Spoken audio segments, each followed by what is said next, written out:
अब ये तुम भाईचारा कौने लोग से लेके कूद आए भाई।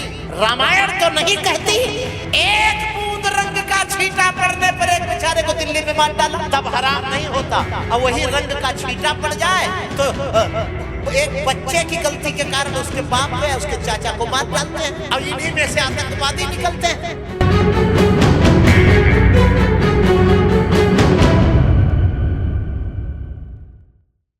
ब्राह्मण का बालक मारने योग्य नहीं होता, लेकिन आतंकवादी को कभी छोड़ा नहीं जाता। यहाँ तो आतंकवादियों को हमारे यहाँ तो खूब सेवा, खूब मालिश होती। हाँ, वो जो मांगे सो अब जो क्या खिलाया जाता है वो मैं मंच से नहीं बोल सकती। अरे इनको जेल में बंद करो तो 50-50 कोड़े रोज लगाओ, उनको ये न लगे एक बार में मारो मत। भागवत में लिखा है आतंकवादी को जिंदा मत छोड़ो। जो धर्म कौवा को रोटी डालता है, चींटी को आटा डालता है, नाग को दूध पिलाता है, ऐसा लचीला धर्म सनातन धर्म भी कह रहा है आतंकवादी को जिंदा बिल्कुल न छोड़ो, बिल्कुल मुकदमा मत चलाओ, शूट टू किल। अब ये तुम भाईचारा कौने लोग से लेके कूद आए भाई। भागवत तो नहीं कहती भाईचारा, रामायण तो नहीं कहती एक बूंद रंग का छींटा पड़ने पर एक बेचारे को दिल्ली में मार डाला, जबकि रंग यही बनाते हैं। होली का रंग ये बनावे, अबीर बनावे, गुलाल बनावे, ये तब हराम नहीं होता, और वही रंग का छींटा पड़ जाए तो एक बच्चे की गलती के कारण उसके बाप को या उसके चाचा को मार डालते हैं। और इन्हीं में से आतंकवादी निकलते हैं। आतंकवादी को का कोई धर्म नहीं होता तो आतंकवादी का कोई धर्म नहीं होता, हम भी मानते हैं। तो आतंकवादी का किसी धर्म के रीति रिवाज से अंतिम संस्कार भी नहीं होना चाहिए, उसको पेट्रोल डाल के जला देना चाहिए, सीधे जलाओ। जब आतंकवादी का कोई धर्म नहीं होता तो उसका अंतिम संस्कार किसी धर्म के आधार पर क्यों किया जाता है? भगवान बोले अर्जुन आतंकवादी छोड़ने योग्य नहीं है। ब्रह्म बंधर न हातव्य, ब्रह्म बंधर न हंतव्य, आतताई बधारहड़ा। दौड़ करके अर्जुन ने अश्वत्थामा का बाल पकड़ लिया है? सही बात है, आतंकवादी का धर्म नहीं होता, आतंकवादी की कोई जाति नहीं होती, आतंकवादी ब्राह्मण भी हो सकता है, आतंकवादी क्षत्रिय के घर में पैदा हुआ सहस्त्रार्जुन भी हो सकता है। आतंकवादी सत्संग न मिलने के कारण महर्षि वाल्मीकि भी कुछ दिन हो सकते हैं, हालांकि वाल्मीकि प्रचेताओं के पुत्र थे। लेकिन अध्यात्म रामायण में कहा है उन्होंने कि जन्म मात्र द्विजत्व में शूद्राचार रता सदा, वाल्मीकि जी ने भी कहा था। तो प्रेमियों अश्वत्थामा को बांध करके ले आए और अश्वत्थामा सब ने अपना अपना राय दिया। भीम बोले बिल्कुल मार डालना है, छोड़ना नहीं है। युधिष्ठिर जी बोले शास्त्रों में जो लिखा है वो करो। भगवान श्री कृष्ण ने कहा कि ये ब्राह्मण का बालक है, इसलिए इसको मार भी डालो और छोड़ भी दो। अर्जुन ने निकाला तलवार, आधा बाल छील दिया, आधी दाढ़ी छील दी, आधा मुंह छील दिया, और जो मणि पहन करके अश्वत्थामा आया हुआ था उसको खोद करके निकाल लिया। और यही लिखा हुआ है शास्त्रों में, ब्राह्मण का वध कैसे होता है? बपनम त्रिविड़ा दानम, दाढ़ी मुछ मुड़ दी गई, जो धन लिया है उसको छीन लिया गया, और धक्का देके गाली देके अपशब्द कह के भगा दिया गया। तो अर्जुन ने भी वही किया, अश्वत्थामा को तो जीवन दान दिया। युधिष्ठिर रोने लगे, अहो में, युधिष्ठिर जीतने में रोने लगे कि अहो ओ मैं पश्यता ज्ञानम।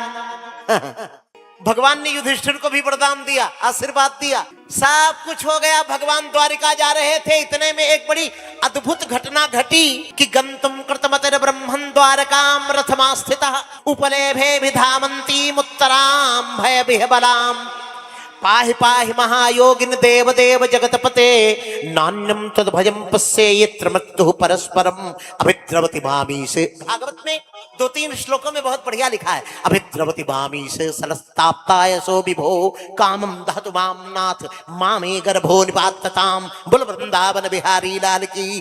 द्वारिका नरेश जब द्वारिका की तरफ जा रहे थे तो एक 16 बरस की स्त्री विधवा का कपड़ा पहने, सफेद धोती, मांग में सिंदूर नहीं, कन्हैया की तरफ दौड़ी चली आ रही थी। हे गोविंद रक्षा करो, गोपाल रक्षा करो।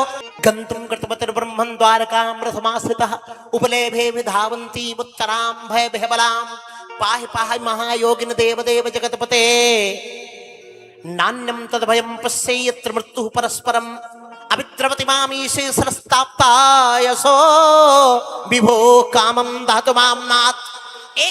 एक सुंदर स्त्री, विधवा स्त्री, जय जय राधा रमन गिरधारी, गिरधारी श्याम बनवारी, जय जय राधा। दो बार भगत नाम उच्चारण। गिरधारी श्याम बनवारी, जय जय राधा रमन गिरधारी, गिरधारी श्याम बनवारी, ओ जय जय राधा रमन गिरधारी, गिरधारी श्याम बनवारी। कि जय जय राधा रमन, जय जय राधा रमन, ओ जय जय राधा रमन, जय जय राधा रमन, जय जय राधा राधा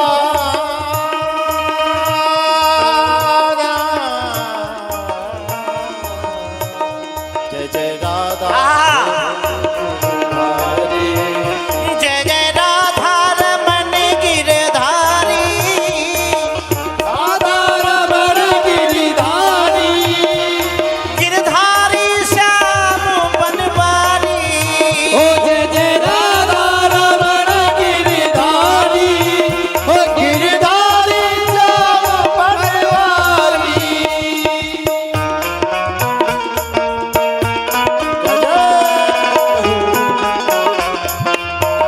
बोल बांके बिहारी लाल की जय हो।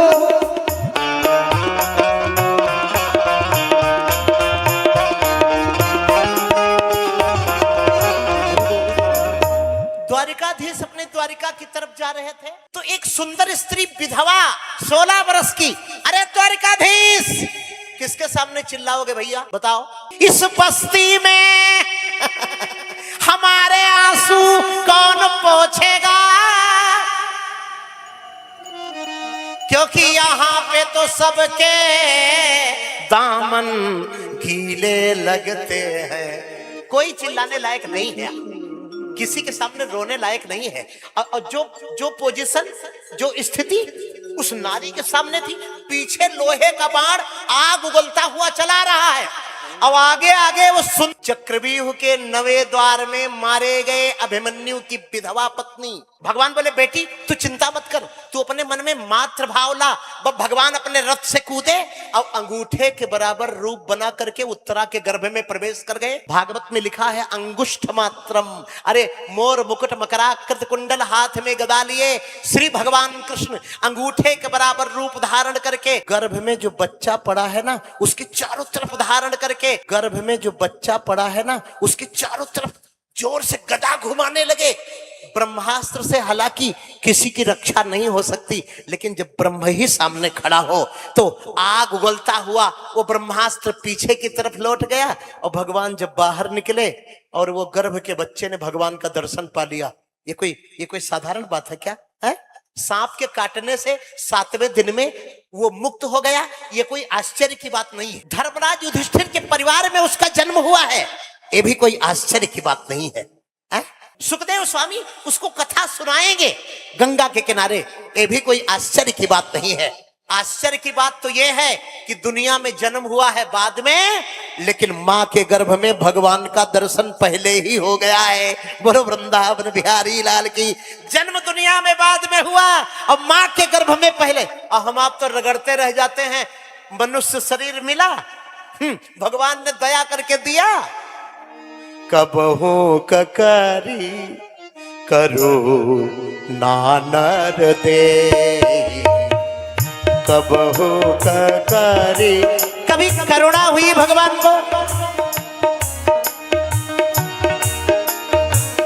देत कृपा